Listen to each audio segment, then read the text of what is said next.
मेरी आज की स्ट्रैटेजी के अकॉर्डिंग तुम्हारा 20 से 21 डेज में पूरा सिलेबस खत्म हो जाएगा।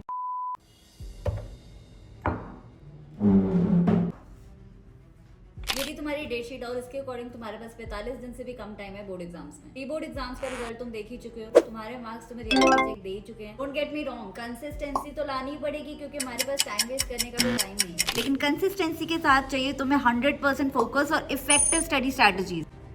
So let's get down to it. आज मैं इस वीडियो में पूरा अगला 1 महीना तुम्हारे लिए डिकोड करके देने वाली हूँ, लेकिन सिर्फ इस वीडियो को पूरा देखने से तुम्हारा काम नहीं चलने वाला, तुम्हें इस वीडियो को फॉलो भी करना है, वो भी डिलीजेंटली। ये कोई जेनरिक स्टडी स्ट्रैटेजीज नहीं है बल्कि सब्जेक्ट वाइज टाइम टेबल है। So let's start with English. 15 फरवरी को तुम्हारा पहला बोर्ड एग्जाम है जो इंग्लिश का होने वाला है, तो 13 और 14 फरवरी को तुम सिर्फ इंग्लिश की प्रिपरेशन कर रहे होगे, लेकिन क्या इससे काम चल जाएगा? Absolutely no. इसलिए जनवरी में तुम्हें 5 दिन इंग्लिश को देने ही देने। डे 1 पे तुम्हें इंग्लिश के सारे चैप्टर्स की समरीज पढ़नी है बच्चा। चैप्टर की इन डेप्थ में जाके स्टोरियां रीड करने मतलब जाना, सिर्फ तुम्हें समरीज पढ़नी है। और डे 2 को तुम्हें इन्हीं सारे चैप्टर्स के लगाने हैं क्वेश्चंस। अब डे 3 को तुम्हें सेम चीज करनी है पोएम के साथ, पोएम की समरीज पढ़नी है, पोएट के नाम लिख लिख के देखने हैं। और डे 4 को सारी पोएम्स के लगाने हैं क्वेश्चंस। अगर किताब खोल के तुम सिर्फ क्वेश्चन को और आंसर को रीड कर रहे हो तो इससे अच्छी प्रिपरेशन नहीं होती है, तुम्हें आंसर को लिख लिख के देखना है। नाउ डे 5 आखिरी दिन इंग्लिश की प्रिपरेशन तुम्हें देनी है ग्रामर के लिए और राइटिंग सेक्शन के लिए।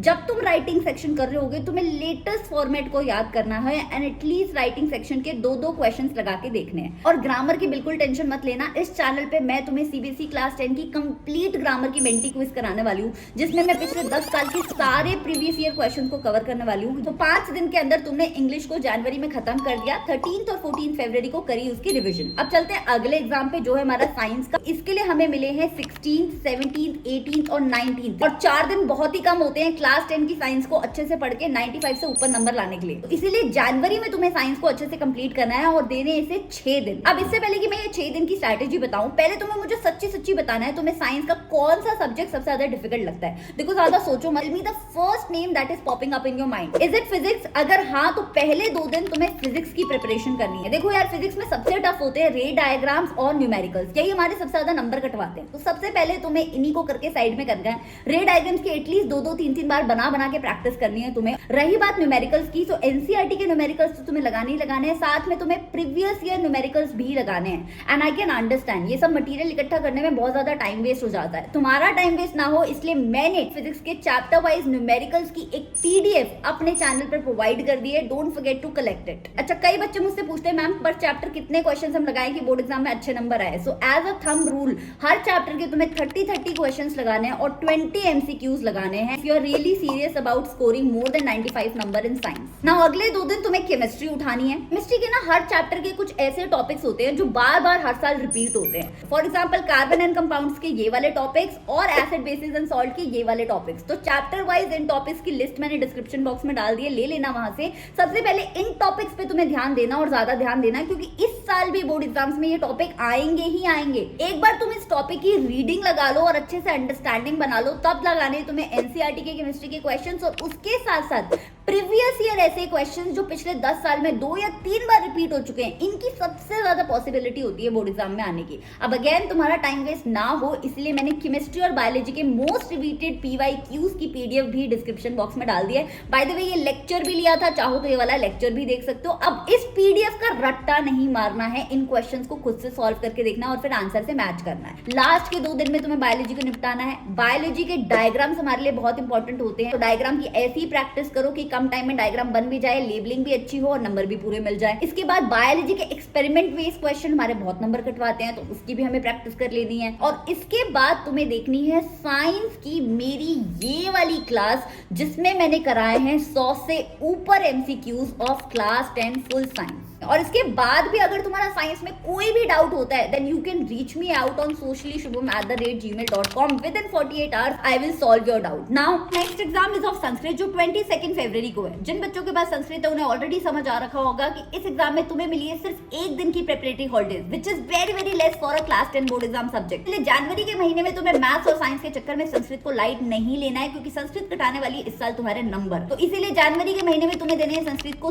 3 दिन और फॉलो करना है 1+2 रूल, यानी कि पहले दिन तुम्हें संस्कृत के सारे इंपॉर्टेंट चैप्टर्स की रीडिंग लगानी है, चाहो तो तुम समरीज भी पढ़ सकते हो, लेकिन नेक्स्ट 2 डेज तुम्हें सिर्फ संस्कृत के लगाने हैं बच्चा क्वेश्चंस। एंड आई नो ये बिल्कुल इजी नहीं है। 3 दिन में संस्कृत को अगर खत्म करना है तो रोज तुम्हें 6 से 8 घंटे पढ़ाई करनी पड़ेगी, बट ये कोई क्रिप करने का टाइम नहीं है। हम सीबीएसई को बोल के डेट शीट नहीं चेंज करवा सकते, but we can make the most of January. Now next exam है हमारा 25 फरवरी को, विच इज सोशल साइंस। इसमें हमारे पास 19 चैप्टर्स हैं और ये सारे चैप्टर्स फेयरली बड़े बड़े भी हैं, लेकिन द गुड न्यूज इज कि तुम एसएसटी को सिर्फ और सिर्फ 3 दिन के अंदर कंप्लीटली खत्म कर सकते हो if you follow my strategy. पूरी एनसीईआरटी रीडिंग लगाने के लिए नहीं बोल रही हूं मैं, डे 1 को तुम्हें उठाने इंपॉर्टेंट टॉपिक्स और सिर्फ इनकी एनसीईआरटी की रीडिंग लगानी है।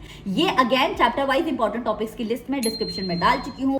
डे 2 को लगाने हैं तुम्हें most repeated previous year questions जो हर साल आते हैं और इस साल भी आएंगे, and you are in luck क्योंकि मैंने बनाई थी ये 4 क्लासेस और एसएसटी के सारे सब्जेक्ट के इंपॉर्टेंट पीवाईक्यूज में कवर कर चुकी हूं। तो इन 4 क्लासेस के साथ तुम्हारी पूरी एसएसटी के पीवाईक्यूज रिवाइज हो रहे हैं, जो तुम्हें करना है डे 2 पे। अब आती है बात डे 3 की। तुम्हें लगाने हैं सैंपल पेपर्स। कितने? 3 सैंपल पेपर्स, एक इजी, एक डिफिकल्ट और एक सुपर डिफिकल्ट, ताकि तुम हर तरीके के एसएसटी के कॉम्पिटेंसी बेस्ड क्वेश्चन के लिए प्रिपेयर हो सको। बेसिक क्लास 10 के बेस्ट एसएसटी के सैंपल पेपर्स मेरे बनाए हुए Amazon और फ्लिपकार्ट दोनों जगह पे अवेलेबल है। सबसे बेस्ट बात इसकी ये है कि मैंने इसमें इजी, डिफिकल्ट और सुपर डिफिकल्ट सैंपल पेपर्स के 3 लॉट्स बनाए हैं। Level of difficulty 1, level of difficulty 2 and level of difficulty 3। ये आउट ऑफ स्टॉक थे पिछले 10 दिन से। They have just come in stock and very limited quantities are available. The link is in the description, you can check them out. Now 28 फरवरी को है हमारा हिंदी का एग्जाम। इनके पास क्लास 10 में हिंदी है, उन्हें एग्जैक्टली वही स्ट्रैटेजी फॉलो करनी है जो मैंने संस्कृत के लिए बनाई है। बस एक चेंज है, संस्कृत में मैंने तुम्हें बोला है 1+2 रूल, यानी कि 1 दिन थ्योरी और 2 दिन क्वेश्चंस, लेकिन हिंदी में तुम्हें लगाना है 2+2 रूल, यानी कि 2 दिन तुम्हें चैप्टर और पोएम्स की समरीज पढ़नी है और बाकी 2 दिन तुम्हें क्वेश्चंस लगाना है। और लास्ट के दिन में तुम्हें क्वेश्चंस लगाने हैं राइटिंग सेक्शन के और ग्रामर सेक्शन के। राइटिंग सेक्शन के हर तरीके के क्वेश्चन के एटलीस्ट तुम्हें 2-2 सैंपल सॉल्व करने हैं बच्चा खुद से। और रही बात ग्रामर की, तो उसकी तो चिंता ही मत करो, क्योंकि इस चैनल पे मैं हिंदी की पूरी ग्रामर तुम्हें कंप्लीट करके देने वाली हूँ। तो अब चलते हैं हमारे लास्ट एग्जाम्स की तरफ, जिससे 99% बच्चे डरे रहते हैं, जो कि हमारा 10 मार्च को एग्जाम है हमारा सीबीएसई क्लास 10 का मैथमेटिक्स का। हमारे धन्य भाग है कि हमें मैथ्स के एग्जाम में मिली है 9 प्रिपरेटरी हॉलीडेज। अब जितने एवरेज बच्चे होंगे वो दिमाग लगा रहे होंगे कि जनवरी में मैथ्स को पढ़ के क्या फायदा, ना सारा प्रिपरेटरी हॉलीडेज में ही कवर करेंगे। लेकिन नहीं यार, तुम्हें मैथ्स जैन में भी थोड़ी सी पढ़नी है, एटलीस्ट 3 दिन देने हैं मैथ्स को। देखो डे 1 पे तुम्हें लगाने हैं एनसीईआरटी के क्वेश्चन, चाहे वो एग्जाम्पल्स हो चाहे वो बाद की एक्सरसाइजेस हो। अब बोलोगे मैम एनसीईआरटी का क्वेश्चन थोड़ी उठ के आएगा, विच इज ट्रू, शायद डायरेक्ट क्वेश्चन नहीं आएगा, लेकिन थोड़ी सी एसआई यूनिट और थोड़े से नंबर चेंज करके वो जरूर दे देंगे क्वेश्चन। तो एनसीईआरटी के क्वेश्चन डे 1 तो लेफ्ट ओवर हो, तुम डे 2 को पूरा कर सकते हो। नाउ आती है बात डे 3 की। डे 3 को फिर से तुम्हें 3 सैंपल पेपर्स लगाने हैं, एक इजी, एक डिफिकल्ट और एक सुपर डिफिकल्ट। नाउ मेरे ओवरलुक्ड मैथ्स के सैंपल पेपर्स भी अवेलेबल हैं, मैंने डिस्क्रिप्शन में लिंक दे दिया है। मेरी आज की स्ट्रैटेजी के अकॉर्डिंग तुम्हारा 20 से 21 डेज में पूरा सिलेबस खत्म हो जाएगा और उसके बाद भी तुम्हारे पास जनवरी में थोड़ा सा टाइम बचेगा। अगर तुम्हें अभी भी सब्जेक्ट की डिटेल स्टडी स्ट्रेटजीज चाहिए, then don't forget to subscribe because I am bringing you a series of how to score 100 in 100 per subject. So all the best to you and I'll see you next time.